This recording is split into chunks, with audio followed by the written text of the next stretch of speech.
es que nos van a ilustrar con sus temáticas en una línea que tiene que ver con la formación, pero que va hacia los retos de la propia formación docente en el contexto de la reforma educativa 2019, en esto que hemos llamado la nueva normalidad. Tengo el gusto de presentar, estamos en vivo en Facebook Live, estamos transmitiendo desde Zoom, y tengo el gusto de presentar a la doctora Claudia Amanda Juárez Romero. Muy buenas noches, doctora. Buenas noches a todos, muchas gracias. Está también con nosotros el doctor Gerson Edgar Ferra Torres. Buenas noches, doctor, bienvenido. Hola, ¿qué tal? Buenas noches a todos, bienvenido. Y gracias por la invitación. Y está también nuestro anfitrión, Miguel Ángel Bertis Galván. Buenas noches, doctor Bertis. Buenas noches a todos, muchas gracias por seguirnos en esta sesión, espero que sea de interés para todos. Pues es un tema muy interesante porque hablar de los retos de la formación docente en este contexto de la reforma de 2019, pero en el encuadre de la nueva normalidad, nos lleva a tocar varios aspectos. Yo recuerdo en 2018 que se da el planteamiento para las escuelas normales en el país de la nueva malla curricular, es decir, una reforma en educación normal que no fue bien vista, según lo que yo tengo registrado, por muchos normalistas. Inclusive la Escuela Normal de Especialización aquí en la Ciudad de México se lanza la huelga, una huelga que tiene un preámbulo en septiembre de 2018 y hasta el 22 de octubre se declaran en huelga. Llegan a diciembre todavía y se resuelve después de una serie de reuniones que se hicieron precisamente en la Benemérita Escuela Nacional de Maestros. Ahí se hizo el foro. Y en 2019 las normales empiezan a elegir qué malla curricular trabajar. Así es que el problema de la formación docente está latente en las escuelas normales, pero en 2020 el panorama cambia porque ahora estamos ante la pandemia y ante esta nueva normalidad, ya casi a 5 meses de estar resguardados por seguridad propia y por voluntad, pues los maestros de las escuelas normales acaban de terminar su ciclo escolar hace algunos días con la titulación de sus egresados. Y desde ahí está el panorama. Vamos a escuchar a la doctora Amanda en su intervención. La doctora Claudia Amanda Juárez Romero tiene un currículum que me llama mucho la atención, primero porque trabaja para la Escuela Nacional de Maestros, soy benemérita Escuela Nacional de Maestros, y la doctora Claudia realizó estudios de licenciatura en Pedagogía por la Universidad Nacional Autónoma de México. Su maestría en Pedagogía la realizó en la Facultad de Estudios Superiores de Acatlán, en FES Acatlán de la UNAM, y tiene también maestría en Ciencias de la Educación por la UNAM. Tiene doctorado en Pedagogía por la Facultad de Filosofía y Letras de la propia Universidad Nacional Autónoma de México y ha cursado diversas especialidades como la de formación de formadores por el CREFAL, el Centro Regional de Educación para América Latina, que está en Pátzcuaro precisamente, y la especialidad en Sociología de la Educación Superior, que cursó precisamente también en la Universidad Autónoma Metropolitana. Tiene un diplomado en Educación Superior por la propia UNAM y su trayectoria es amplia, en la cual se destaca la labor que hace como asesora académica en diversos proyectos, tanto en el ILSE como en DGESPE y en DGENAM, y la jefatura que tuvo en los proyectos de DGESPE, integrante de comités técnicos ampliados del Instituto Nacional para la Evaluación de la Educación y responsable de acciones académicas y coordinadora del posgrado de la DGENAM, así como jefa de la unidad de actualización y profesora investigadora en la hoy benemérita Escuela Nacional de Maestros. Colabora en varios grupos, sobre todo en el de investigación EPSIDO, que desarrolla estrategias para el desarrollo global de personas con síndrome de Down y atención a la diversidad. Pertenece al Departamento de Didáctica y Organización Escolar de la Facultad de Ciencias de la Educación de la Universidad de Granada y pertenece al equipo internacional que ha solicitado un proyecto Erasmus, cuyo título es IDIESAL, Innovación Docente Inclusiva en Educación Superior en América Latina. Está con nosotros y le damos la más cordial bienvenida, y la verdad que ustedes engalanan esta segunda mesa permanente de política educativa. Le damos la palabra a la doctora Claudia Amanda Juárez Romero. Bienvenida, doctora. Muchísimas gracias. Pues bueno, voy a compartir algunas reflexiones. Y bueno, esta participación tiene pues un propósito. No sé si alcanzan a ver la pantalla. Bueno, empiezo con esta idea de Aguerrondo y Blavatsky, que dice que nadie que no comprende el mundo puede realmente orientar a los niños y jóvenes a promover aprendizajes para el siglo XXI. Esto implica que un desafío fundamental de la formación docente es ampliar el horizonte cultural.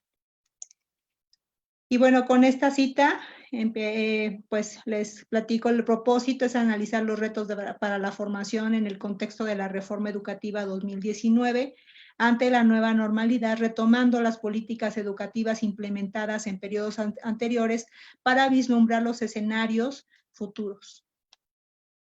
Los temas que voy a abordar son primero una contextualización, pues para que podamos entender cómo nos encontramos en este momento. Después recuperaré algunas ideas sobre las reformas educativas 2012 y 2018, la visión de la formación docente en la reforma, la formación docente durante la pandemia y los retos y desafíos de la formación docente en el contexto de la nueva realidad. Y bueno, en la parte de contextualización, pues como es un análisis político, pues vemos que el sistema educativo mexicano, en él se configuran un orden político, un orden económico, social, cultural, que resulta para satisfacer las demandas de la sociedad. Y bueno, se formulan políticas de Estado, políticas gubernamentales y políticas educativas. Las últimas, pues siempre están enfocadas hacia el crecimiento y el desarrollo. Y bueno, estas políticas son cursos de acción, puntos puestos en práctica, donde se van a reconocer límites, áreas de oportunidad, se van a diseñar programas que fundamentalmente y en muchas de las veces prometen innovaciones. Bueno, la formación docente ha estado en el centro de debates actuales, no solo en México, sino en varios países de Europa y de América Latina o de Latinoamérica. Tenemos muchos especialistas, por ejemplo, en México, el doctor Arnaut es quien prácticamente ha hecho un análisis muy puntual de cómo ha sido la formación docente a lo largo de la historia. Y bueno, ¿qué encontramos desde 1984 al 2006?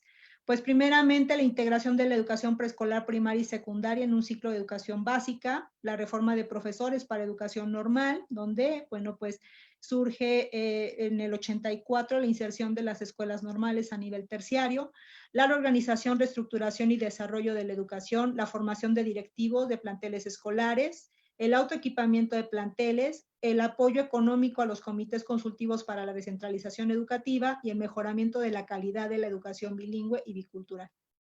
Encontramos en este contexto que la formación docente en las escuelas normales, al insertarse al nivel terciario, pues dejó 4 intenciones claras. En este caso fue la solución, bueno, se buscaba solucionar el problema de la formación docente a través de la elaboración de nuevos planes y programas de estudio, acceder al nivel educativo de educación normal a nivel licenciatura, Incentivar a la comunidad docente a continuar con estudios de nivel superior como especialidades, maestrías y doctorados, y formalizar el nivel de estudios de licenciatura a un nivel inicial de formación en el campo de la educación, buscando la profesionalización docente. Y bueno, la educación normal siempre ha estado enmarcada en momentos de crisis en 3 escenarios: en el escenario de renovación, de innovación y de tradición. El primero en el que voy a enfocarme es en el de la tradición, donde se van a configurar pues el pensamiento y la acción que se han construido históricamente y que se mantienen a lo largo del tiempo. La renovación, porque resulta de las políticas públicas que promueven transformaciones mediante acciones que afectan de fondo las organizaciones o la organización de las instituciones. Y la innovación, porque siempre se busca un cambio educativo curricular a través de reformas educativas, de innovación y un movimiento de renovación. Y bueno, siempre que hablamos de implementación de reformas, pues encontramos 3 momentos. En este caso es la generación, que es el primero, la implementación y los impactos. Y bueno, aquí se dan un conjunto de procesos tras una fase de programación que tiende a la realización concreta de los objetivos de una política. Encontramos en la generación, pues, a los hacedores de política, un diagnóstico que siempre nos van a mostrar, pues, cómo está, cuál es el estatus que tienen, en este caso, las instituciones a las cuales se desea reformar, la creación y el diseño. Y en este caso identificamos procesos simbólicos, sistémicos, históricos, estructurales y organizativos. En la parte de implementación, pues propiamente está la política como tal, y en ella vamos a encontrar tensiones, reflejo de la implementación, por lo regular que siempre se da, que es de arriba hacia abajo. Y también vemos en los impactos, pues todo un proceso de cambio que se espera y de transformación. En esta transición de la implementación a los impactos encontramos estos elementos: planeación, construcción, ejecución, toma de decisiones y evaluación. Y estos procesos que vemos aquí, pues prácticamente son los que han acompañado las últimas reformas educativas desde hace un poquito más de 3 años. Entonces, el Plan 84, que es el primero al que me referí, pues buscaba el fortalecimiento y la superación profesional del magisterio y buscaba la reorganización educativa. El Plan 97, que dicho por muchos maestros formadores, fue el mejor plan que hemos tenido, porque se implementó de una manera muy bien organizada. El plan de estudios estaba construido en su totalidad y la capacitación docente dejó claro cuál era la intención, hacia dónde teníamos que perfilar la formación docente. Y bueno, se dotó a los maestros de textos, de libros, de todo el material. Entonces teníamos muy clara la visión que conllevaba el Plan 97. Y bueno, en este punto se buscaba mejorar la gestión institucional, la regulación del trabajo académico de los maestros de las escuelas normales. El Plan 2012, pues en su contenido, igual que los anteriores, pues buscaba fortalecer la profesionalización docente de maestros y autoridades y mejorar la calidad del personal docente de las escuelas normales. Obviamente, en todos los planes de estudio que hemos tenido desde el 84 hasta el actual, pues hay problemas en la implementación. Siempre se dan tensiones tanto en la población docente como con las autoridades, y hay un periodo de incertidumbre.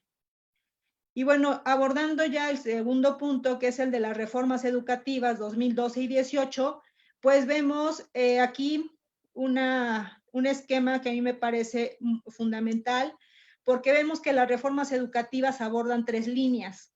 Pueden ser reformas centradas en la autonomía escolar, se abordan también los sistemas de evaluación, acreditación, rendición de cuentas y alianzas entre actores públicos y privados. Las categorías son reformas por razones de financiamiento, que ahí lo que se busca pues es recortar gastos, presupuestos, recursos. Reformas por razones de competitividad, cuando buscamos o se busca nuevas competencias y mayor competitividad. y las reformas por razones de equidad, movilidad social y nivelación social. Estos nos lo abordan Carnoy y Castro. La última, pues eso busca, ¿no? Movilidad. Y bueno, las reformas normalmente son o asimétricas. Las asimétricas, pues nunca se sabe cuándo empiezan. Perdón, no toda la organización cambia al mismo tiempo. Es un proceso paulatino y es un proceso de ensayo y error. La extendida en el tiempo, esta reforma, pues no se sabe cuándo inicia, no se sabe cuál es el proceso y tampoco se sabe cuándo termina. Y desde mi punto de vista, estas últimas reformas curriculares están extendidas en el tiempo. Y la conflictiva, pues que entran en ella, pues espacios de acción política, hay diferentes intereses complejos y complejas y negociaciones. Entonces, bueno, las características del Plan 12, pues incorporaron cursos optativos, hoy una definición de contenidos regionales, un sistema de créditos, programas de tutoría y asesoría, que se ubicaron en la estrategia de apoyo a los estudiantes. Hay 3 modalidades de titulación: informe, tesis, portafolio de evidencias. 5 trayectos formativos, estrategias de movilidad nacional e interinstitucional, fortalecimiento de la formación disciplinar en las áreas de conocimiento, pues que estaban relacionadas básicamente con educación básica, todo el trayecto de práctica profesional. Hay vinculación con otras instituciones de educación superior y la incorporación de las tecnologías de la información y la comunicación y el idioma inglés. También movilidad académica de estudiantes y profesores. Estos, tanto el Plan 12 como el 18, están sustentados en enfoques y modelos pedagógicos. Entonces, en los modelos pedagógicos encontramos el centrado en el aprendizaje con diferentes alternativas, que es el aprendizaje por proyectos, aprendizaje basado en casos de aprendizaje, aprendizaje basado en problemas, aprendizaje en el servicio, aprendizaje colaborativo y la detección de análisis de incidentes críticos. Por otro lado, el enfoque basado en competencias, lo que ha buscado es que el alumno reflexione de manera crítica, tiene un carácter holístico e integrador y está siempre en permanente desarrollo. Hay una transposición didáctica y se plantean situaciones problema. También está acompañado con la flexibilidad curricular y académica y supone el cumplimiento de un proceso complejo y gradual de incorporación de rasgos y elementos que otorgan pertinencia y eficacia a los programas académicos. Bueno, este punto también fue un poquito complejo al inicio, pero bueno, actualmente creo que ya pues estamos muy adaptados. El funcionamiento institucional, pues vemos que se adoptó un sistema de créditos, hay una selección por parte de estudiantes de un conjunto de cursos dentro de su trayectoria de formación, diversificación y ampliación de actividades, espacios y actores en el proceso formativo, un sistema de asesoría y tutoría, se impulsó procesos de movilidad para los estudiantes, como ya lo había comentado, y hay un desarrollo de formación en diversas modalidades con apoyo de las TIC, reconocimiento y acreditación de competencias adquiridas fuera del contexto escolar, y bueno, la limitación de actividades presenciales del estudiante, se modificó la duración de la carrera, y también la diversificación de opciones de titulación, que ya les comenté anteriormente. Originalmente este plan de estudios estaba diseñado para 5 años, pero obviamente las tensiones y muchas negativas por parte de los maestros, pues hicieron que regresáramos a una formación pues en 4 años. Y bueno, ¿qué ha pasado durante todas este periodo? Pues vemos que se han acompañado estas reformas de programas que se han implementado. Entonces vemos, por ejemplo, que en 1994 surge el programa de estímulo al desempeño docente. En ese periodo del 96 al 97 también se implementó el programa para la transformación y el fortalecimiento académico de las escuelas normales. Del 2001 al 2005, pues se acompañó con un programa para la transformación y el fortalecimiento académico de las escuelas normales.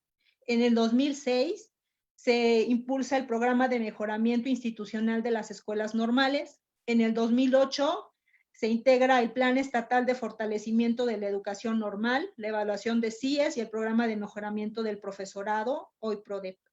En el 2009, el PROMIN Bienal.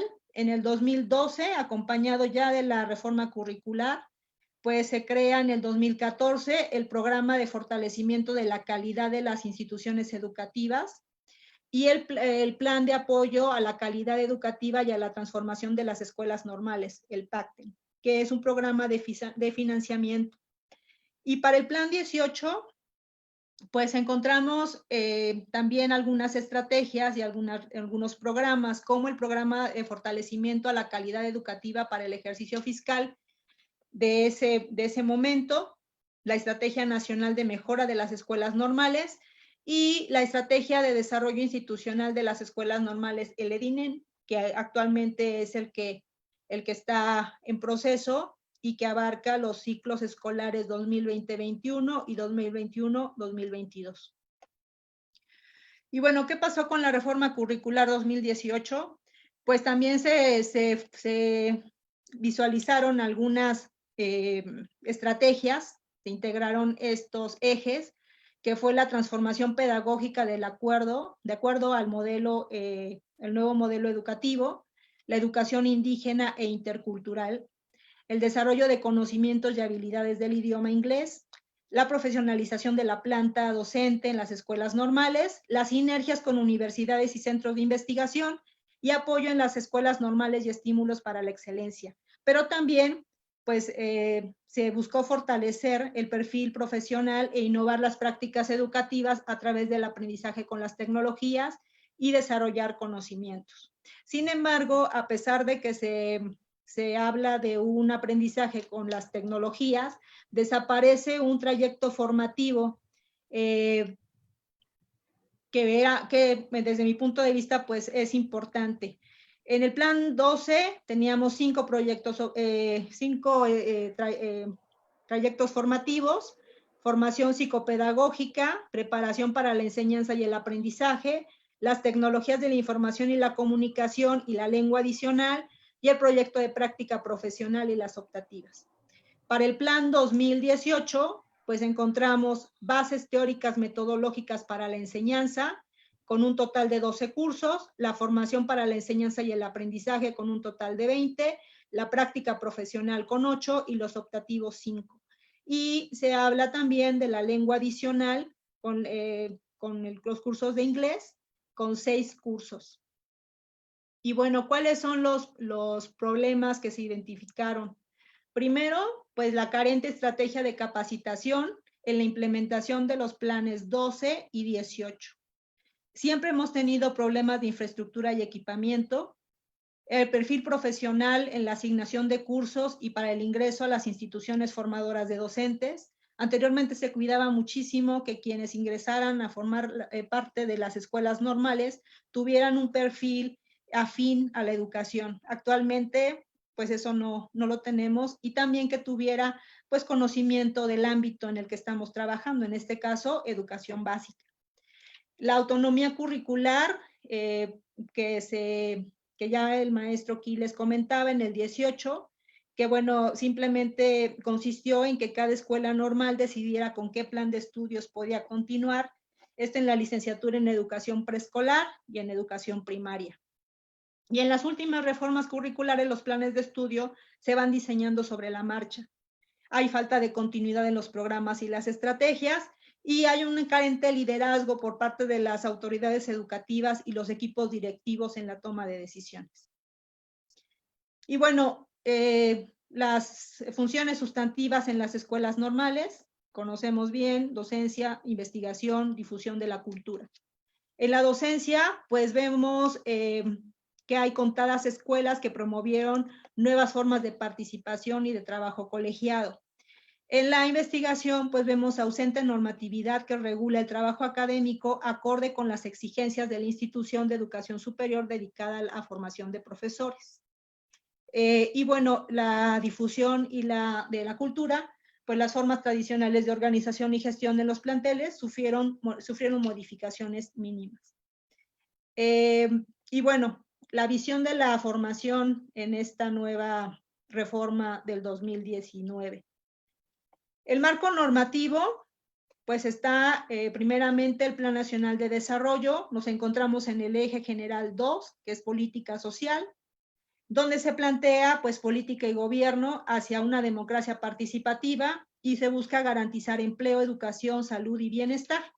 Aquí nos encontramos, pues en este caso, quienes formamos a los docentes y las instituciones mismas, en el compromiso de los docentes normalistas como agentes de transformación social, el desarrollo curricular para una nueva escuela normal mexicana, el impulso para la formación de futuros docentes normalistas, el desarrollo institucional de una nueva escuela normal y la gobernanza en la escuela normal mexicana.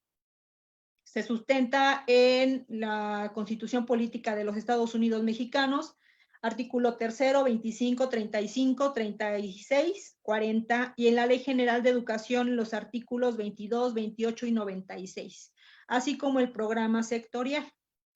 Y bueno, hay 6 objetivos prioritarios que van desde garantizar el derecho de la población a una educación equitativa, garantizar el derecho de la población en México a una educación de excelencia, pertinente y relevante en todos los niveles y modalidades. La revalorización de los maestros y maestras como agentes fundamentales del cambio educativo, y también generar entornos favorables para el proceso de enseñanza-aprendizaje, garantizar el derecho a la cultura física y la práctica del deporte, y fortalecer la rectoría del Estado y la participación de los sectores y grupos de la sociedad para transformar el sistema educativo nacional.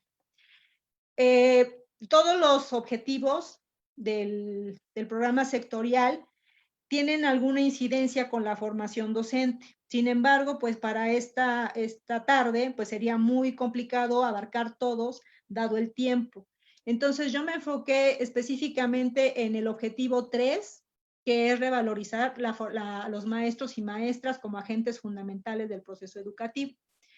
Y en ella, pues, en este objetivo, pues lo que se busca es garantizar que la formación inicial, en esta formación se desarrolle, se busque más bien nuevos conocimientos, capacidades, aptitudes y valores para una formación integral y con una acción puntual. Y bueno, se plantean adecuar el crecimiento de la matrícula a partir de proyectos de oferta y demanda, de acuerdo a la región. También preparar a los maestros en diferentes áreas académicas y niveles educativos, mejorar las condiciones laborales, propiciar la autonomía de gestión, apoyar a las escuelas normales e instituciones formadoras de docentes en proyectos de mejora, innovación, investigación y extensión. También alentar a la formación inicial con un equilibrio entre el conocimiento teórico y práctico, asegurar una formación docente con enfoque de derechos humanos, incorporar a los planes de estudio contenidos y prácticas educativas relacionadas pues con nuevos estilos de vida saludables y responsables. Y aquí señalé con 2, digamos, remarcado, que es la revisión de planes de estudio de las escuelas normales y garantizar el desarrollo de capacidades cognitivas, pedagógicas, éticas, socioemocionales y digitales para los futuros docentes. También diseñar un perfil de egreso de las escuelas normales que incluya 5 dimensiones: el personal, pedagógico, psicológico, disciplinar, filosófico, social y político. Bueno, las estrategias pues están enmarcadas en 5 ejes. Estos ejes buscan también es hacer atractiva la formación docente con una visión social humanista donde esté en el centro el aprendizaje. Y bueno, también en este planteamiento se busca una alineación con la Agenda 2030, con los objetivos de desarrollo sostenible. Y hay un objetivo 4 en estos objetivos, que es la educación de calidad, para garantizar una educación inclusiva, equitativa y de calidad, y promover oportunidades de aprendizaje durante toda la vida. Y bueno, ¿qué ocurrió con la formación docente durante la pandemia? Yo englobé aquí 5 puntos, pero bueno, esto nos da también para otra charla, porque realmente esto no muestra pues prácticamente las situaciones que vivieron nuestros estudiantes y los maestros. Primero, bueno, no hubo una capacitación puntual en herramientas digitales. Se observa desde todas las reformas educativas un débil acoplamiento de las escuelas y de los agentes o actores. Hay problemas de desigualdad, que lo vimos claramente, falta de conectividad y problemas económicos por falta de empleos. Nuestros estudiantes en muchos momentos tuvieron que abandonar los cursos, pues precisamente porque tenían que apoyar a sus familias. Y bueno, frente a todo esto, ¿cuáles serían los retos y desafíos en la formación? Yo planteo aquí una serie de puntos que me parece pues que tendríamos que buscar que en las escuelas normales realmente se hagan mesas de análisis sobre estos aspectos. Porque pues primeramente requerimos una planeación prospectiva para implementar un modelo híbrido para la formación docente. Dotar a las instituciones con equipamiento y infraestructura para que se puedan prestar equipos de cómputo a los estudiantes más desfavorecidos. Hacer realmente puntual el aspecto de la autonomía y la gestión, nuevas formas de gobierno y gobernabilidad en las escuelas normales, fortalecimiento de las áreas sustantivas y también impulsar las redes de colaboración nacionales e internacionales, fortalecer las estrategias de apoyo a los estudiantes a partir de becas, sistemas integrales de tutoría, dispositivos digitales y transitar a un modelo de innovación donde los estudiantes pues tengan interacción. Me voy a ir a las últimas diapositivas, porque frente a la pandemia, pues es importante crear comunidades de aprendizaje con las escuelas de educación básica, pero también en el planteamiento de la Estrategia Nacional de Mejora de las Escuelas Normales, hablan de un centro virtual de innovación educativa.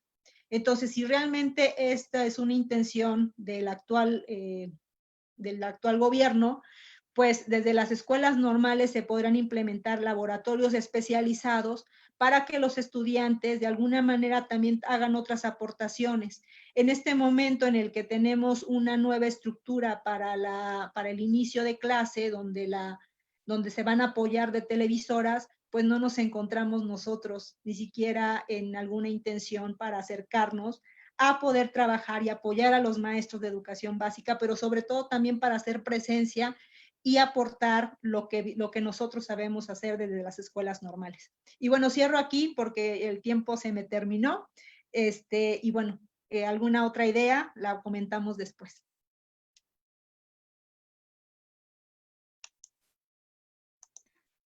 Bien, bien, gracias, doctora, gracias. Gracias, estoy revisando ya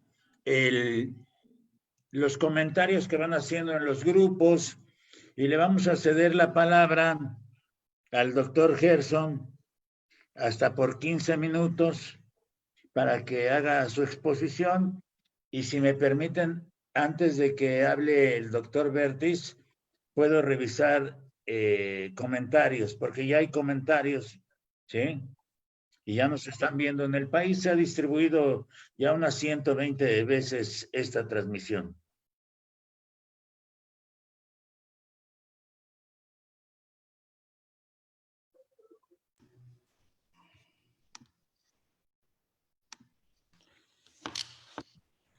Hola, pues buenas noches, ya me están escuchando, ¿verdad?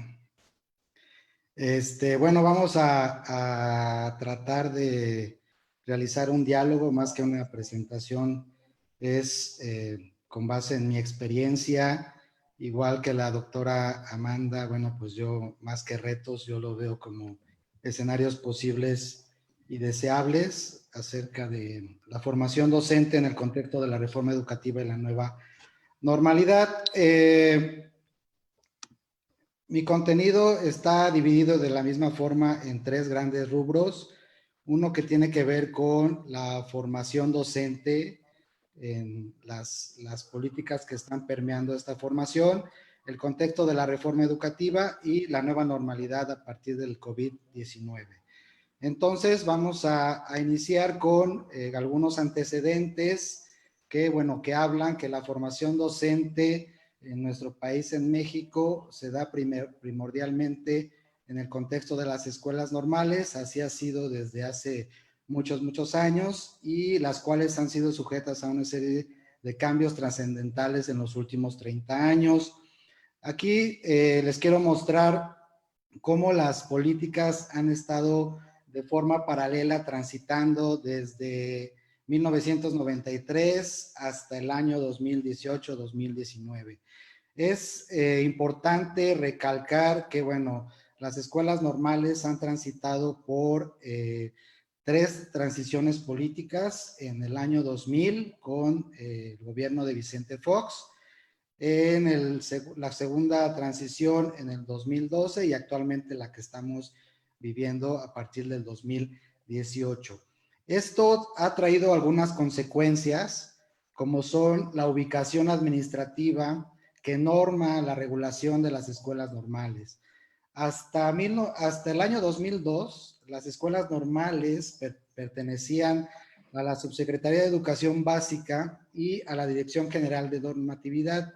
Entonces, como mencionaba la doctora Amanda, es ahí donde se diseñó todo este plan 97, 99 y subsecuentes, en donde realmente existía una articulación muy eficiente, muy eficaz con las escuelas de educación básica. Era un ir y venir de desarrollo del conocimiento, pero finalmente a partir del 2004, inicios del 2005, ya durante la primera transición política, se le otorga a las escuelas normales un mayor peso en cuanto a su ubicación administrativa. Es cuando se crea la Dirección General de Educación Superior para Profesionales de la Educación. Esto obviamente trajo algunas consecuencias y algunos retos y algunas exigencias, no solo para las instituciones, sino también para los profesores formadores de docentes, ¿no? Y estaban también ahí inmersas algunas políticas del subsistema normalista que, como podemos ver, se han ido transformando, han cambiado de siglas, han llamándose de otra forma, pero básicamente tienen el mismo objetivo, ¿no? Las políticas del subsistema normalista, en un inicio fue el PTFAIN, el PROMIN, después se transformó en el PEFEN, se incorporó el PROMEP, después el PROFOCIE, se transformó en el PRODEP, el PROMEP, y bueno, finalmente ahorita tenemos el PACTEN, que se ha transformado en el DINEM, ¿no? Pero sus objetivos de fortalecimiento institucional siguen siendo básicamente los mismos: elevar la calidad educativa de las escuelas normales a partir de ejercicios de autoevaluación y de diagnóstico, en donde se promueve la participación democrática de la comunidad normalista, de los estudiantes, y bueno, finalmente se otorgan recursos para desarrollo académico, habilitación e infraestructura. Pero además nos está las políticas de educación superior que ya existían desde finales de los años 80 y que nosotros llegamos tarde a esas políticas, ¿no? Ya existía el CONACYT, obviamente, el Sistema Nacional de Investigadores, el PROMEP, y bueno, finalmente los profesores y las instituciones tuvieron que tener un aprendizaje institucional para poder participar en estas políticas y allegarse de recursos. Y mientras estaba en las políticas del sector educativo prácticamente generadas desde la educación básica, como el Acuerdo Nacional para la Modernización, la Alianza por la Calidad de la Educación, obviamente la Ley General del Servicio Profesional Docente, el modelo educativo y ahora la nueva escuela mexicana. Entonces, todo este cúmulo de políticas, toda esta atención que tienen las instituciones, pues las hace tener un doble papel en el ámbito educativo: responder a partir de sus egresados con las políticas de educación básica, pero también responder a las políticas de educación superior con sus profesores y con los indicadores de educación superior.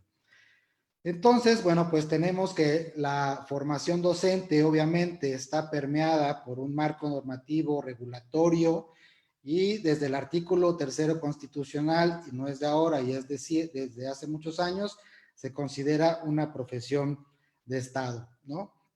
Porque obviamente tenemos nuestros marcos normativos nacionales, nuestros marcos normativos estatales, tenemos una ley general de educación, pero también hay leyes generales de niveles, como la ley de coordinación para la educación superior, que ahora se encuentra a debate, como la ley de ciencia y tecnología, que también está a debate, y a partir de eso se generan acuerdos secretariales que permean toda esta profesión docente, ¿no? Entonces, las escuelas normales otorgan una profesión de Estado, otorgan una plusvalía a la formación docente porque, bueno, toda su profesionalización está enmarcada en un marco regulatorio. Pero además también tenemos que, lo mencionaba también la doctora Amanda, algunas políticas de transición y vigentes. Yo aquí las clasifiqué en 4 grandes rubros.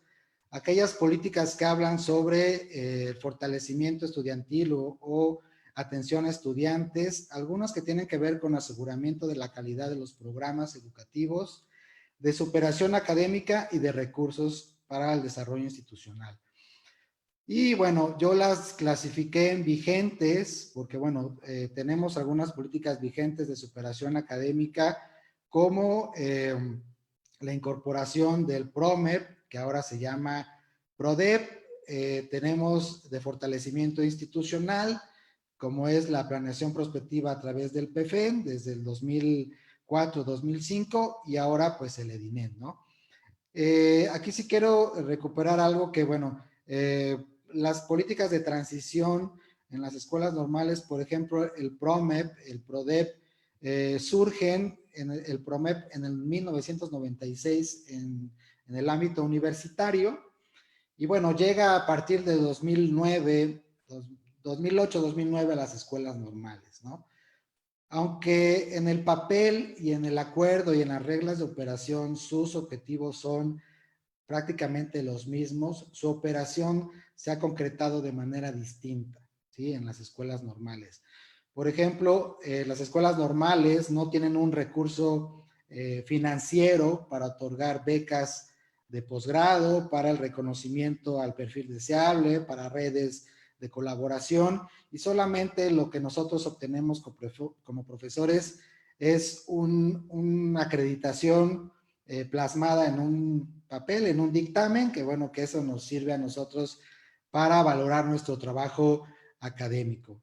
Entonces, todas estas políticas de transición y vigentes se concretan en estos programas y bueno, están presentes, ¿no? Están ahí inmersos en las escuelas normales y obviamente complejiza la operación curricular, complejiza la operación institucional de las escuelas, porque también hay que mencionar que si bien es cierto que las escuelas normales están sujetas a estas políticas, somos instituciones bastante heterogéneas, ¿no? Existen 262 escuelas normales, prácticamente hay 28 o 30 beneméritas que tienen una gran capacidad de profesorado, tienen mucha matrícula, atienden distintos programas educativos, pero también tenemos escuelas normales rurales, normales bilingües, centros regionales, normales superiores, y bueno, estamos sujetos todos en unas políticas no diferenciadas, ¿no? A todos nos aplican las mismas políticas y claro que eso hace que el desarrollo institucional no sea parejo en estas instituciones. Y bueno, creo que también es necesario hablar de algunas estadísticas en las escuelas normales, ¿no? Por ejemplo, esta gráfica habla acerca de la evolución de la matrícula y es un comparativo del ciclo escolar 2015-2016 con el 2017-2018, que bueno, está a la vista de todos en la página de CIBEN, la de GESPE, y bueno, hasta el 2018 se tenía que hay una disminución de la matrícula en los programas educativos de educación normal, ¿no? Por ejemplo, la matrícula total en 2015-16 era de 104,000 estudiantes y hubo una disminución a 87,740 para el 2017-2018. No existen datos actuales, digamos, a la vista de todos, de si disminuyó esta matrícula en el subsistema normalista. Y cuando hablamos ya particularmente de las licenciaturas, la licenciatura en educación primaria sigue prevaleciendo como una de las primeras opciones para los que quieren ser maestros, ¿no? Pero bueno, obviamente han tenido una disminución de 35,000 a 30,000, en preescolar de igual forma, de menos cantidad, pero llama la atención que en la licenciatura en secundaria ha incrementado la matrícula en las escuelas normales, ¿no? Que ofertan la licenciatura en secundaria con especialidades. Esto se puede deber a distintas causas. Por ejemplo, no solamente las normales superiores ofrecen la licenciatura en educación superior, en educación secundaria. Hay escuelas normales en el Estado de México, sobre todo, que ofrecen la licenciatura en primaria y una de educación secundaria con especialidad. Y bueno, así podemos encontrar bastantes ejemplos a nivel nacional. Y también porque la evolución pues de la población va en la pirámide hacia arriba, ¿no? Y bueno, en cuanto a los profesores de escuelas normales por grado académico, también creo que hay que mencionar que en el 2015-2016 teníamos 474 doctores y ahora tenemos 700 doctores. Eso indica que los programas de superación académica y el interés por estudiar un posgrado ha incrementado en las escuelas, en los formadores de docentes, ¿no? A nivel maestría también tenemos por ahí un incremento y a nivel licenciatura obviamente ha decrecido el papel de los profesores por grado académico. Y una siguiente gráfica interesante habla acerca de los profesores de tiempo completo por tiempo de dedicación. Y lo traigo a colación porque uno de los objetivos de esta Estrategia Nacional de Mejora de las Escuelas Normales, pues habla de incrementar el perfil de los profesores, ¿no? Y con respecto a esto, lo que hemos encontrado es una disminución de las plazas de tiempo completo. Hemos pasado de 5,206 profesores de 5,289 profesores de tiempo completo en el 15-16 a 5,206 profesores de tiempo completo en el 17-18. Y bueno, vemos un decremento en los demás tiempos de dedicación, pero prevalece la idea de que la mayoría de profesores formadores de docentes en las escuelas normales son contratados por horas.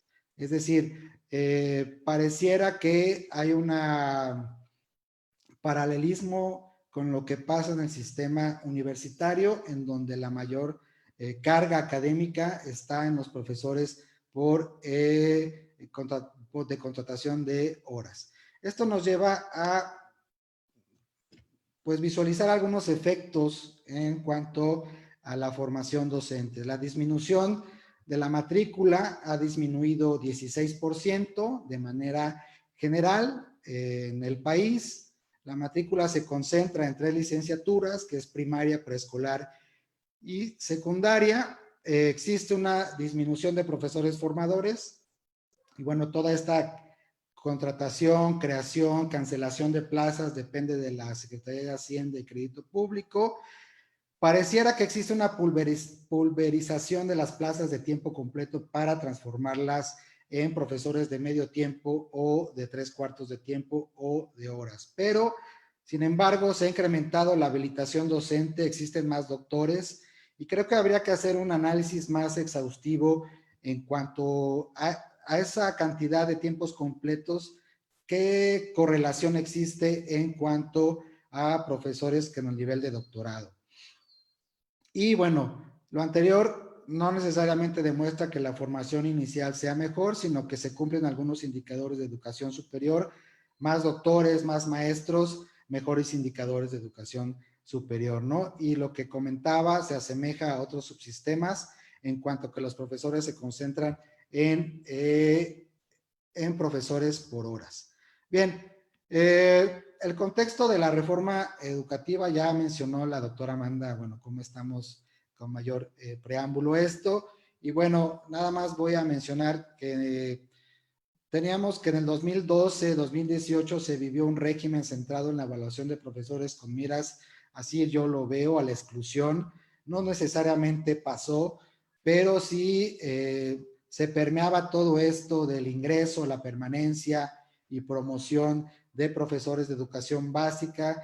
Y bueno, todos sabemos que hubo bastantes protestas, bastantes paros estudiantiles, la participación de las escuelas normales fue muy importante. Y bueno, a raíz de que se normalizó esta política que bien o mal no trascendió finalmente a otro sexenio, las escuelas normales y otras IES sí implementamos diversas estrategias y acciones para atender estas políticas de evaluación, ¿no? Para con nuestros estudiantes trabajar algunos temas que les iban a cuestionar en los procesos de ingreso, y de alguna otra forma pasamos de una estrategia de reacción a una de normalización de la política. Es decir, finalmente hubo una aceptación un poco reñida, pero bueno, fue finalmente que tuvimos que aceptarla, ¿no? En el triunfo de la actual administración se prometió la derogación total de la reforma educativa y en términos generales se cumplió, ¿no? Se cumplió esta derogación, pero el avance que hemos tenido ha sido un poco pues trastocado, porque aún existen vacíos normativos y sobre todo algunos vacíos curriculares en cuanto a la formación de profesores, ¿no?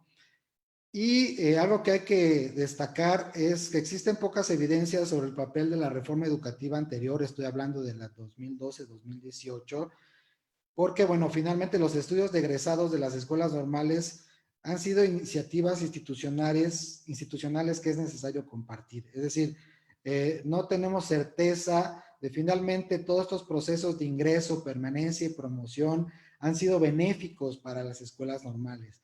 No ha habido una devolución de resultados por parte de la autoridad educativa hacia las escuelas que nos permitan implementar políticas institucionales y estrategias para el diseño, para nuevos diseños curriculares y nuevas formas de atención.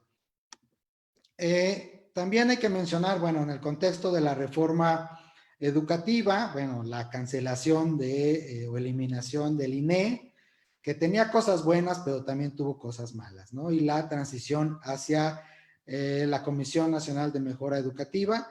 Y bueno, en cuanto al INE, publicó por ahí dos instrumentos de política pública que finalmente no fueron pues considerados por las escuelas normales, ¿no? Uno fue las directrices para mejorar la formación inicial de profesores de educación básica, que es un documento de política que estaba centrado en cuatro grandes directrices, y por ahí hubo algunos desencuentros por parte de la autoridad institucional que es responsable de las escuelas normales y el Instituto Nacional de Evaluación Educativa.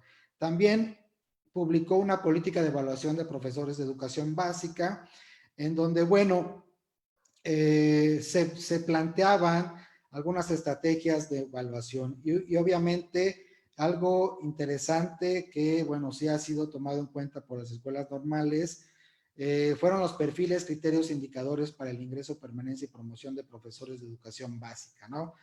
Profesores, apoyos técnicos, directivos, etcétera. Y en cuanto a Mejor Edu, lo que tenemos ahora es que, bueno, sustituyó al INE en nombre, pero si revisamos su estructura orgánica, pareciera que es muy similar su operación y su administración es la misma, ¿no? Y en esta época de pandemia pareciera también, y es mi punto de vista, que Mejor Edu en algunas ocasiones realiza el trabajo de las direcciones generales de la SEP, tal vez invadiendo o duplicando funciones. ¿Y por qué digo esto? Porque, bueno, en una búsqueda, por ejemplo, en unos acuerdos que son públicos y los podemos encontrar en la página de Mejoredu,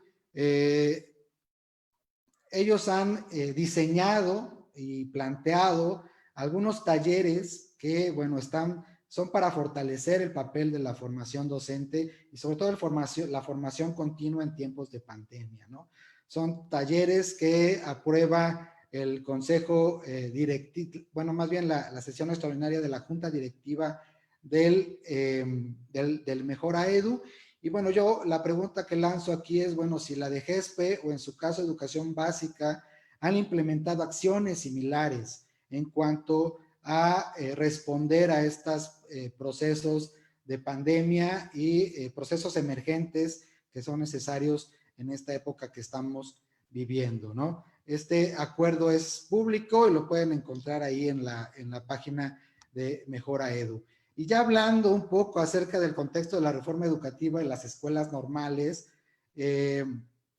la doctora Amanda mencionó también la Estrategia Nacional de Mejora de las Escuelas Normales y bueno, aquí hay que detenernos un poco a repensar de dónde proviene esta estrategia nacional.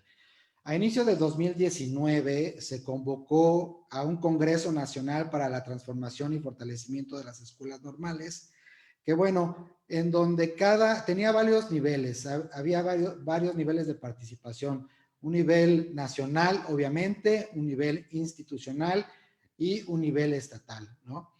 Se hizo una convocatoria y bueno, cada escuela y cada estado eligió a sus delegados, había un proceso democrático para elegir estos delegados, que finalmente fueron los que construyeron esta Estrategia Nacional de Mejora de las Escuelas Normales, ¿no?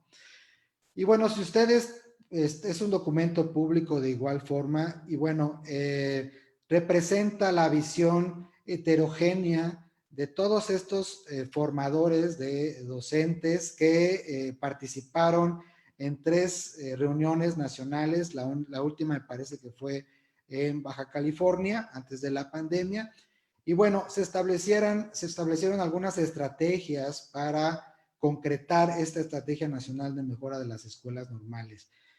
Pero aquí vale la pena mencionar que el diagnóstico que presenta el documento, desde mi punto de vista, no representa una visión general del subsistema normalista, porque, bueno, representan datos importantes, pero creo que me parece que había que diferenciar el tipo de escuela e institución que estaban participando en esta estrategia, ¿no? Y bueno, esta estrategia tiene 5 grandes rubros, 5 grandes apartados que mencionó también la doctora Amanda. Y bueno, solamente me parece que es una estrategia adecuada, pertinente, pero bastante ambiciosa para desarrollar en un tiempo de 4 años o 3 años y medio que queda de este sexenio. Tiene 5 grandes apartados: la formación de docentes para transformar el país, la escuela normal y su planeación del futuro, el desarrollo profesional de los formadores, autonomía y gestión, y la ruta curricular.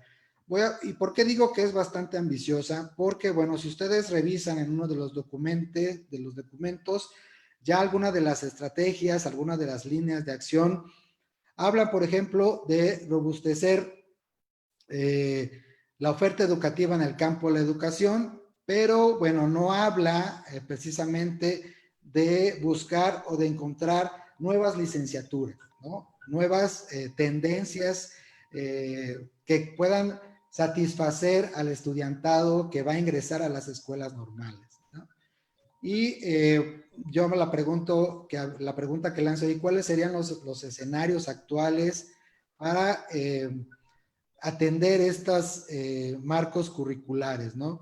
Hablan también de impulsar procesos de planeación participativa, supervisar la ejecución de los recursos federales y, bueno, un cúmulo de estrategias y de líneas de acción que aquí, bueno, no solamente es parte de, o corresponde o es responsable la autoridad nacional, sino también dependencias y áreas responsables. Otro ejemplo que tenemos aquí, bueno, es el planteamiento de la ruta curricular cuando hablan de, por ejemplo, de diagnóstico de los planes y programas de estudio vigentes. Tenemos, como bien decía el doctor Quiles al inicio, escuelas normales que decidieron todavía no transitar a los planes de estudio 2018, pero que finalmente desconocemos si se están realizando algunos diagnósticos institucionales de estos programas educativos. Pero a la vez, este mismo documento menciona que el 50% de los programas educativos ya fueron evaluados por los CIES, y los CIES, como todos sabemos, ejecuta una evaluación diagnóstica. Aquí la pregunta es si esos resultados de las evaluaciones diagnósticas van a ser considerados para fortalecer estos diagnósticos de cada uno de los programas. Entonces, estos ejemplos me parecen que son estas líneas de acción bastante ambiciosas, pero habrá que tener cuidado para su diseño y su propia concreción. La meta es al 2024 es tener 20 nuevos programas educativos, pero bueno, como la experiencia que tenemos y que esperamos que no se repita es no tener programas inacabados al momento de iniciar una operación curricular. ¿Qué efectos tenemos aquí? Se desconoce si estas estrategias van a ser consideradas como parte de un diseño de política pública que tenga que ver con el diagnóstico, un diseño, su implementación, ejecución, concreción. Y bueno, también no se visualiza una estrategia de concreción de estos enunciados al interior de las escuelas normales. Es decir, me parece que falta todavía una devolución de este instrumento al interior de las escuelas, interiorizarlo, ¿no? Y obviamente ya existe un desfase derivado del COVID y es poco el financiamiento para realizar todo lo deseado en este documento. La nueva normalidad, finalmente, ¿a qué nos enfrentamos en los últimos 6 meses? Para empezar, nuestro currículum no es flexible, ¿no? A pesar de que habla de flexibilidad curricular en una de sus dimensiones, pues lo tenemos muy arraigado en que nuestras clases son netamente presenciales, ¿no? ¿Y cómo hemos transitado? Bueno, pues cada institución implementó diversas estrategias, pero finalmente se trasladó el aula presencial al aula virtual de una manera mecanicista, con todas las debilidades que tenemos en cuanto a competencias digitales. Implementamos, aulas virtuales, implementamos grupos de trabajo de forma virtual, pero finalmente hubo ausencia también de profesores por desconocimiento del uso pedagógico de las TIC, ¿no? Hubo abandono de profesores hacia sus grupos también. Hubo abandono estudiantil en cuanto a no tener las condiciones mejores para poder atender los cursos. ¿Y qué implica la nueva normalidad, no? Para empezar, encontramos también una confusión entre conceptos, entre educación a distancia, educación virtual, ambientes virtuales de aprendizaje, etcétera, ¿no? Decíamos que educación a distancia no es lo mismo que educación virtual y mucho menos generar ambientes virtuales de aprendizaje. Entonces, hubo una confusión que todavía existe y me parece que las autoridades institucionales, estatales, nacionales, se tienen que poner muy bien de acuerdo para poder diferenciar y concretar todas estas estrategias, ¿no? ¿Qué implica también un trabajo a distancia y asincrónico?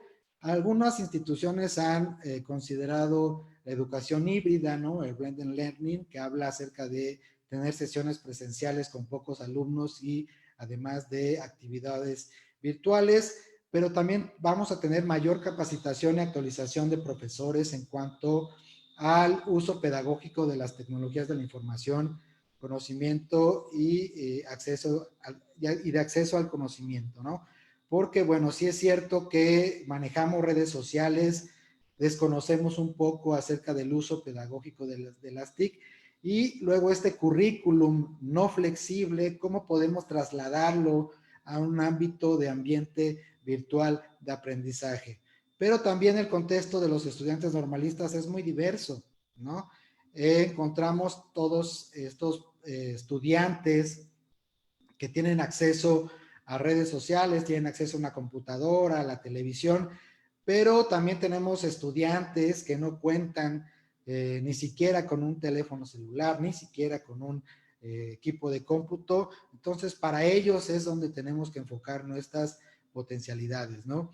Padecen de acceso a la red de internet y equipos de cómputo, pero también podemos hablar que sí es verdad que dominen las redes sociales, pero no dominan la competencia digital. Y aquí es cuestión de hacer algunos estudios para poder encontrar vacíos en cuanto a sus competencias digitales de los profesores, de los estudiantes y de los profesores.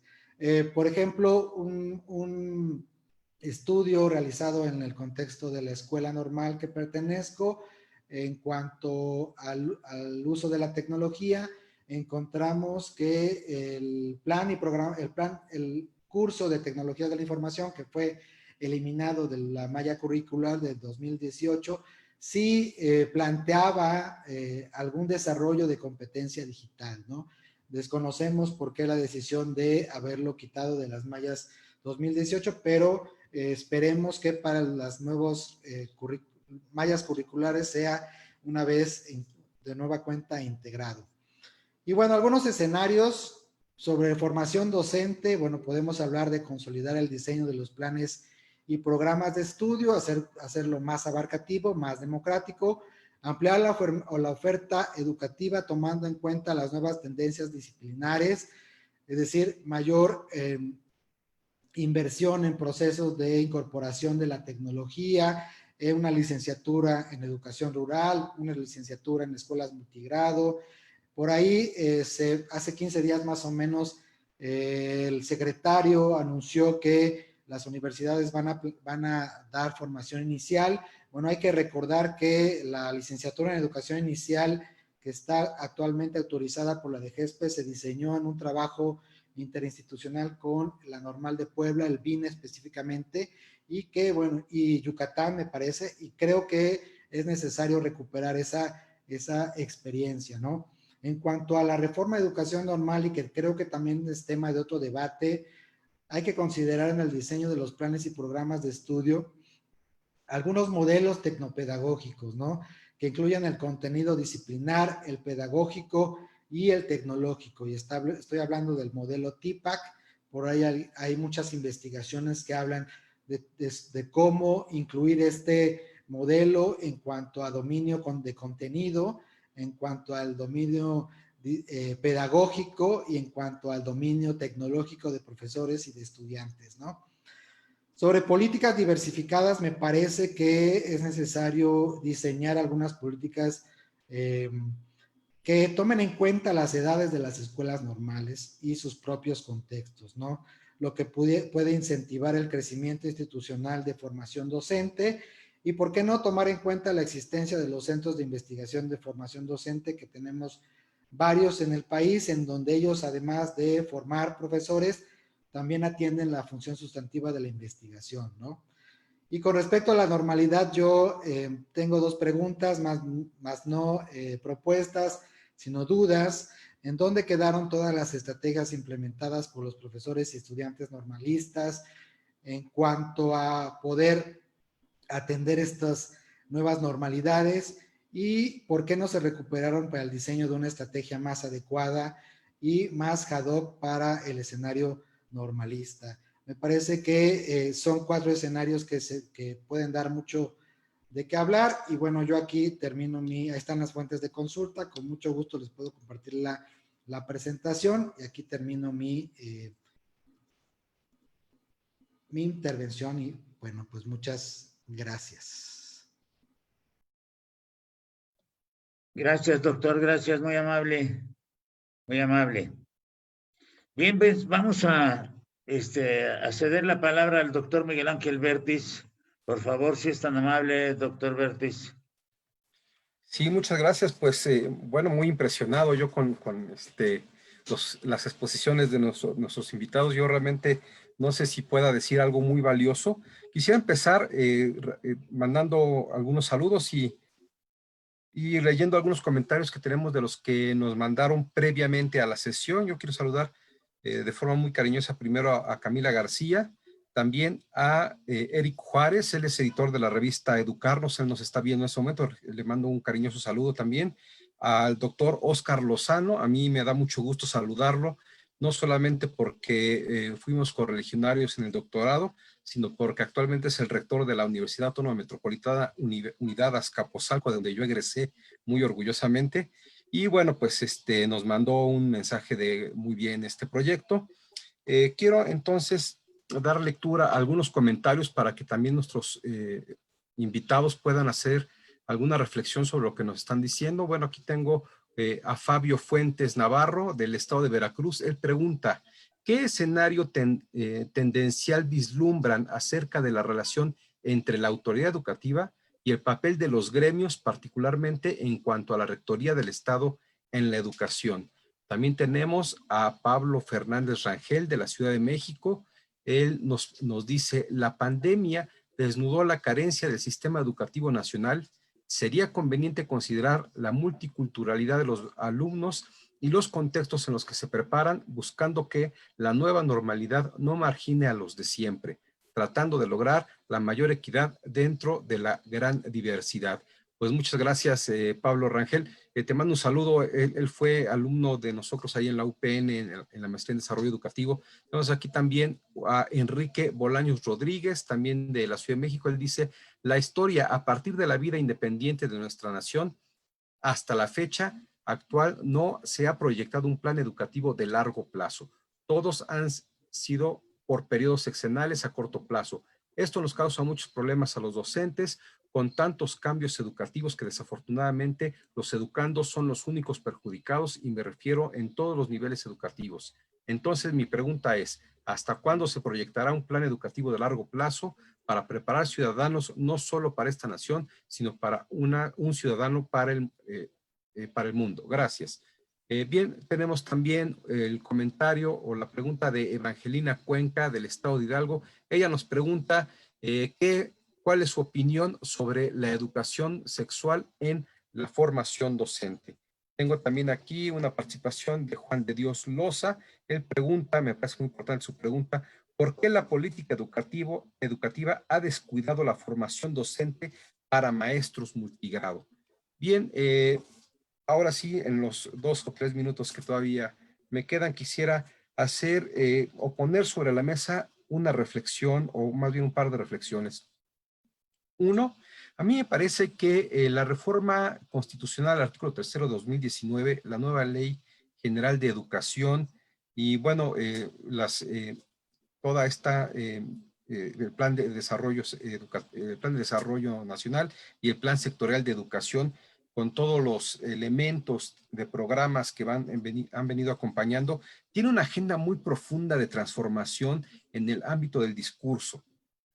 Pero yo aquí me pregunto si ustedes nos podrían discutir. Yo pongo sobre la mesa que a mí no veo en realidad con claridad cuáles son las herramientas o los instrumentos por los cuales se va a llevar esta importante transformación, porque a mí me parece que el hecho que la Constitución diga que es fortalecer, que el Estado está obligado a fortalecer a las normales y a las instituciones formadoras de docentes, que lo replique la Ley General de Educación también en un artículo específico sobre el fortalecimiento de las escuelas normales en el contexto de tantas necesidades de formación docente y una agenda tan ambiciosa de esta reforma que tiene que ver no solamente con los contenidos de inglés, de activación física y música, sino también con contenidos muy complicados o que son un verdadero reto que tienen que ver con la inclusión, la educación multigrado, la educación indígena, que sea lo que sea que signifique la excelencia, y todos estos elementos, ¿no? Me parece que constituyen una agenda bastante importante de transformación en la cual deberíamos estar viendo ya algunas diseños. Me parece que acertamos en esta mesa en que el núcleo básico de la política de formación docente es el currículum por una parte, y por otra parte es, el núcleo básico, esa es una jerga de políticas públicas, pero digamos que son los instrumentos del Estado mexicano que tiene fundamentalmente para hacer una política de formación docente es el currículum de las normales y las propias instituciones, su fortalecimiento, lo cual también nos lleva a pensar en los retos que trae también esta nueva reforma en términos de recuperar lo local, es decir, ir hacia la especificidad, como así se dice, más todos los temas pendientes que las administraciones anteriores ni siquiera han tocado, y esta me parece que tampoco, que tiene que ver con pues las comunidades rurales, los niños migrantes, lo que pasa finalmente con las escuelas CONAFE, bueno, toda esta agenda que tiene que ver con un sector excluido de la política educativa y de formación docente desde hace tiempo y actualmente, más temas como la gestión, la formación de ATPs, la formación de los apoyos que tienen que ver con los sistemas externos de apoyo a la escuela. Y bueno, más o menos esa sería mi reflexión, más un segundo elemento que adiciono, que es algo que lo que ya estaba adelantando Gerson con sus preguntas, y es la misma, o tal vez muy parecida, la pregunta que a mí me invade en el tema de la formación docente: si el núcleo básico y la intención del gobierno mexicano para la política de formación docente es recuperar y fortalecer a las escuelas normales y a otras instituciones formadoras de docentes, yo no sé si está siendo muy distinta entonces el ejercicio de mejor edu respecto a lo que hacía el INE. Yo quisiera hacer una buena investigación para ver qué perciben los profesores, qué tan distinta es su experiencia realmente, más allá de toda la cuestión burocrática, que a lo mejor eso le entendemos mejor, es decir, que si era un organismo autónomo y ahora es un organismo subordinado a la CEP, etcétera. Bueno, más allá de esa parafernalia, pues qué tan distinta es la experiencia del docente en términos de su mecanismo para ingresar al sistema educativo nacional como docente del Estado una vez que termina sus estudios normales. Y ahora, bueno, con esta lógica de competir con otras instituciones, no necesariamente con vocación formadora de docentes, pero que también pueden alimentar en la competencia hacia estas plazas de ser un profesor del Estado. Bien, pues esa es mi reflexión, probablemente muy apretada, porque además quería decir muchas cosas en poco tiempo y a lo mejor eso no siempre es lo más afortunado, pero bueno, les cedería la palabra entonces en el mismo orden. Bueno, no sé, maestro Quiles, cuál sería el orden. Yo cedería la palabra a la doctora Amanda y después a Gerson para que hicieran sus comentarios, conclusiones. Pero bueno, no sé si me estoy mintiendo, maestro, si usted iba a leer algunos comentarios, maestro Quiles, antes de... Sí, doctor Bertis. Sí, adelante entonces. Centro de Investigación e Innovación Educativa en el Estado de México. El doctor Fernando Flores Velázquez nos dice que se ve poca voluntad política de la autoridad educativa actual para apoyar a la educación normal. La educación inicial se deja ahora en manos de la universidad, por lo tanto se dará una ruptura.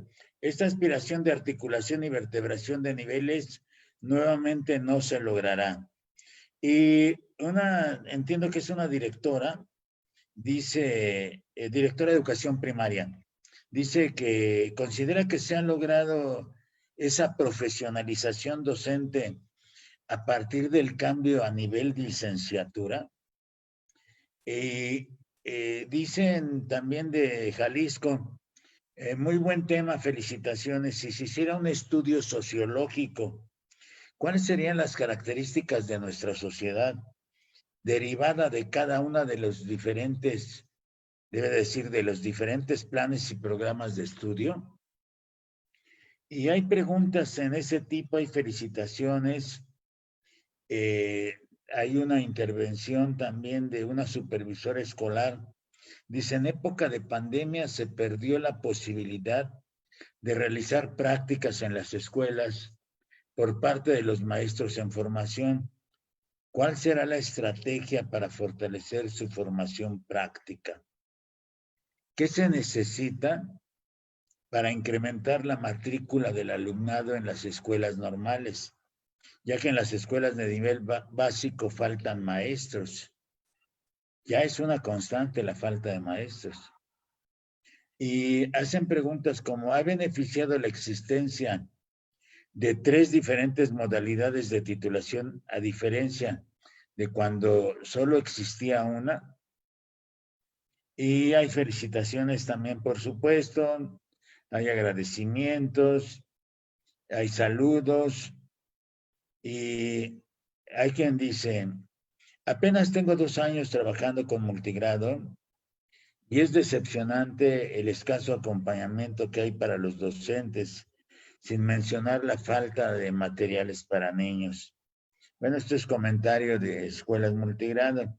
Desde la Mixteca Poblana felicitan a los ponentes, la escuela multigrado, la gran olvidada en las políticas educativas actuales.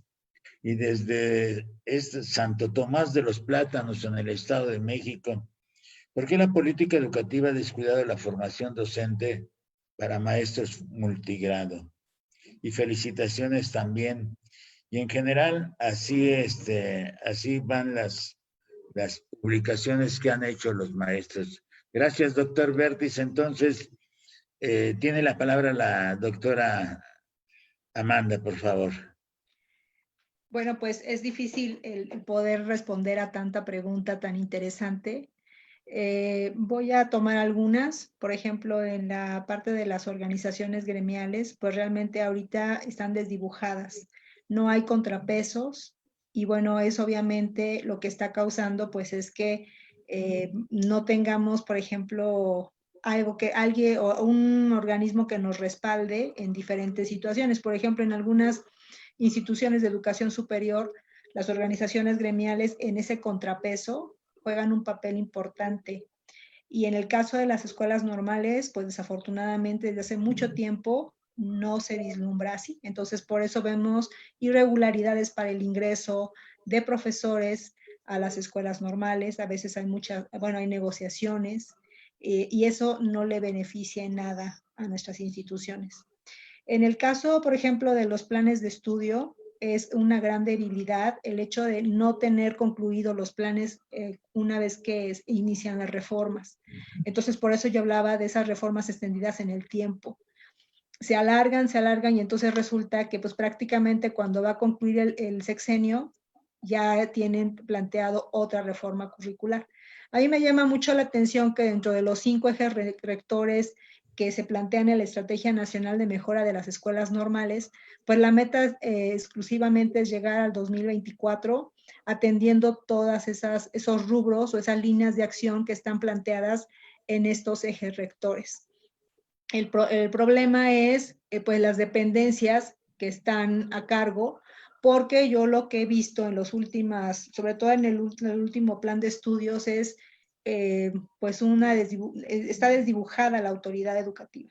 Entonces, no vemos presencia como en el caso de otras instituciones donde los directores hablan, donde los directores plantean las estrategias. Nosotros, pues prácticamente estamos esperando el inicio del ciclo escolar y bueno, se van a resolver como lo hicimos durante 5 meses, resolviendo con nuestras voluntades, la voluntad de los maestros. Y bueno, también con la participación importante de los estudiantes, porque sin ellos pues no tendríamos pues prácticamente una razón de ser.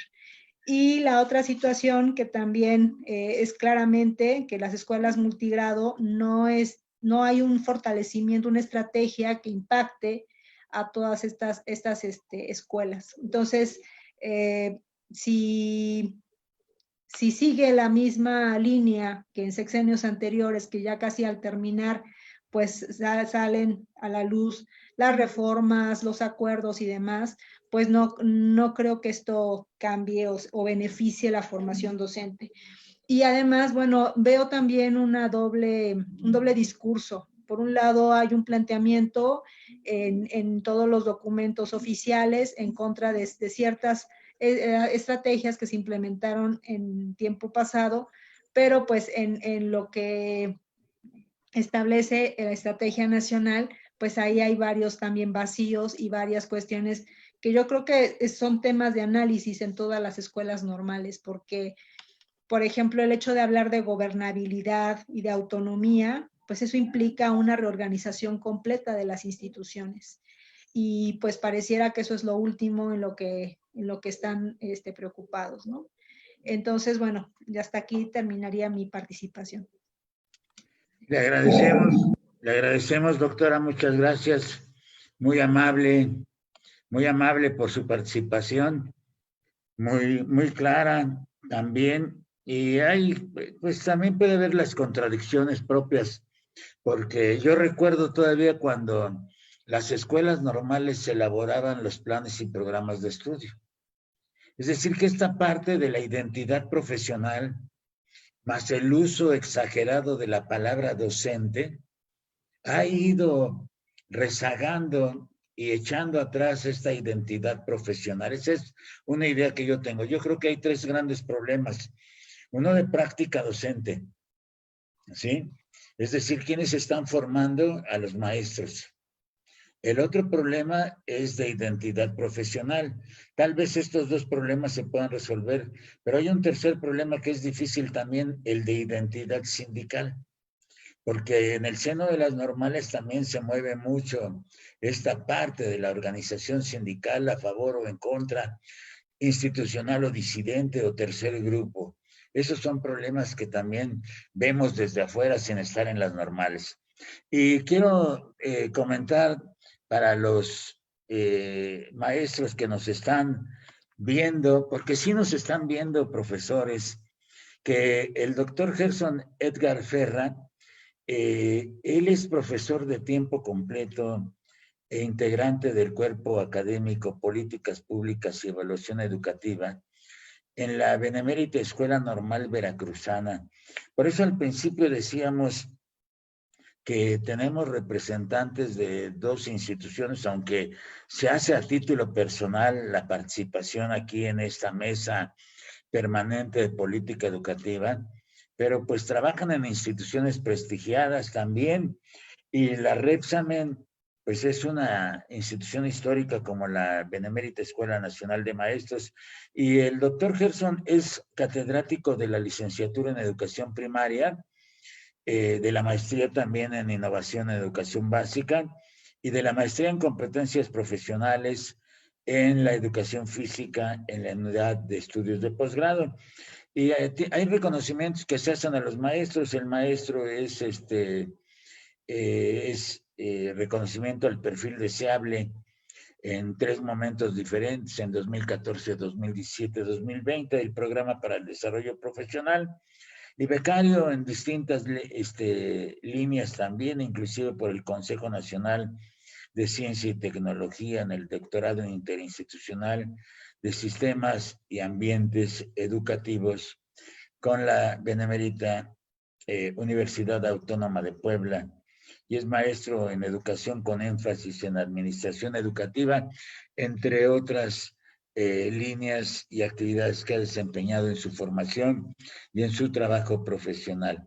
Maestro, doctor Ferra, tiene 5 minutos para poder cerrar. No, pues ya que voy a decir, ya hablé mucho. Pero la verdad es que quiero ofrecer una disculpa, no sé qué pasó con la presentación, me parece que hubo un problema ahí de logística, porque bueno, se quedó pasmada y bueno, le voy a compartir al doctor Bertis la presentación para que pueda subirla a los grupos y bueno, ya después si quieren podemos grabar algún video con más calma para tratar de ejemplificarla. A mí me llama la atención acerca de la ampliación de la matrícula en las escuelas normales, porque pareciera que está decreciendo a partir del poco interés, de una disminución del interés de los estudiantes de bachillerato por ingresar a las escuelas normales. Me parece que lo que está pasando es que existe una mayor diversificación de licenciaturas a nivel nacional que resultan más atractivas para las escuelas, para los estudiantes, ¿no? Y también porque el espectro de la reforma educativa del 2012, y esperemos que no pase ahorita con esta reforma educativa, amplió esa visión de perfiles académicos para el ingreso al servicio profesional docente o lo que se llamaba el servicio profesional docente, ¿no? Me parece que una buena estrategia para ampliar la matrícula de las escuelas normales sería diversificar los perfiles de las licenciaturas y hacerla un poco más atractiva. Hace un tiempo fuimos una experiencia, les comento, fuimos a un congreso en donde una chica de la licenciatura en telesecundaria presentó un trabajo de gamificación y el aprendizaje de las matemáticas, ¿no? Y hizo una presentación en un CONICEN y bueno, se nos acercó una maestra de otro estado, me parece, y nos preguntaba, oigan, ¿ustedes tienen una maestría en educación y gamificación o por qué están presentando este tipo de trabajos? Porque son trabajos que comúnmente no se ven en un estudiante de la licenciatura, ¿no? Me parece que tenemos también que aprovechar los perfiles de los formadores de docentes y no solamente aquellos que contribuyen con su formación en la parte didáctica, sino con la formación en la parte disciplinar. Es decir, podemos ofrecer otro tipo de licenciaturas que puedan resultar más atractivas a los estudiantes, ¿no? Y me llama la atención otra pregunta que habla sobre un estudio sociológico, qué tipo de ciudadanos seríamos si se tomaran en cuenta todas estas reformas educativas. Me parece que es una pregunta bastante difícil de contestar porque, bueno, las escuelas normales, si bien es cierto que tienen una ideología en común, que responden a un modelo educativo, pues finalmente la estructura social de donde nos movemos está permeada por otro tipo de contextos, ¿no? Creo que sería muy interesante hacer un estudio sociológico. Y bueno, pues hasta aquí ya hablé demasiado. Gracias, doctor, gracias. Y a lo mejor sí se podrían hacer otro tipo de estudios, pero yo creo que desde la educación básica, como para ver el sujeto que ha formado un modelo educativo, porque podemos identificar muy bien quiénes se formaron con la tecnología educativa de los 70s, ¿sí?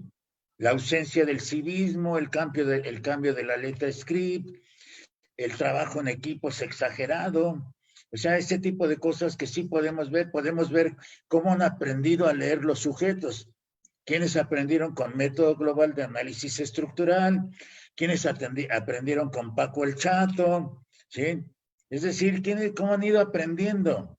Eso sí se puede ver, pero en la formación normal se me hace muy difícil, pero eso lo deciden los normalistas.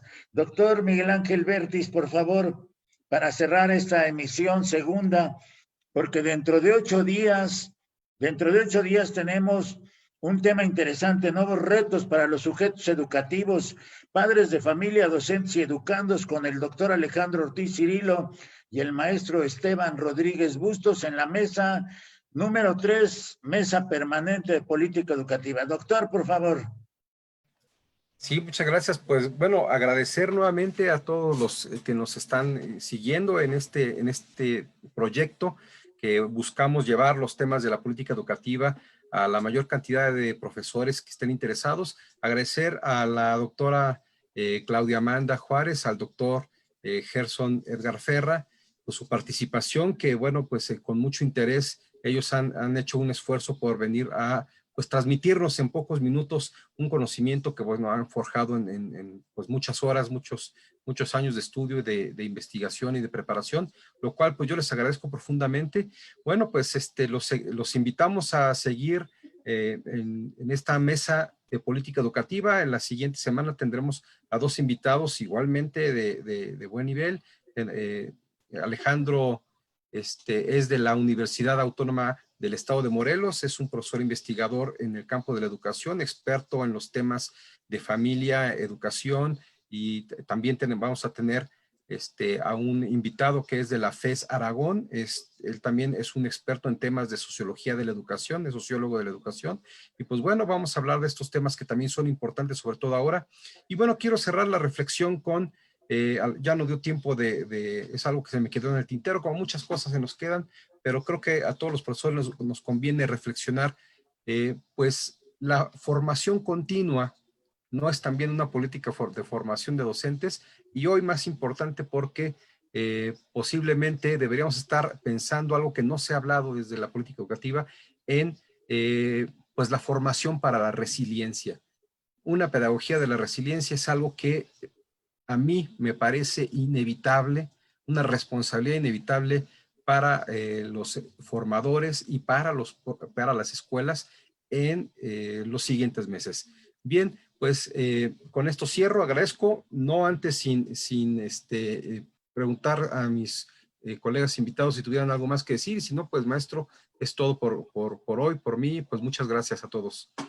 Pues yo nada más agradecerles la invitación y bueno, muy contenta de poder compartir un poco de todo lo que hemos construido en algún tiempo. Muchísimas gracias. Muy interesante, doctora, muy interesante sus posiciones, sus ideas también. Le agradecemos mucho, doctora, muy amable, y esperamos contar con su presencia en futuros programas también, porque hay que hablar mucho, hay que hablar, por ejemplo, de la formación de los formadores. Y ese es un tema interesante. Y ese es un tema interesante. Gracias. Doctor Ferra, muchas gracias. Muy amables. Y nos vemos la próxima semana, maestros. Me despido de ustedes. Soy Manuel Quiles Cruz y agradezco al doctor Miguel Ángel Bertis Galván su presencia, como todos los viernes, como todos los lunes. Este es un proyecto que generamos el doctor Miguel Ángel Bertis Galván y su servidor. Nos vemos los lunes y les invitamos a que se agreguen al grupo de Facebook de Mesa Permanente de Política Educativa. Muchas gracias, maestros. Hasta pronto.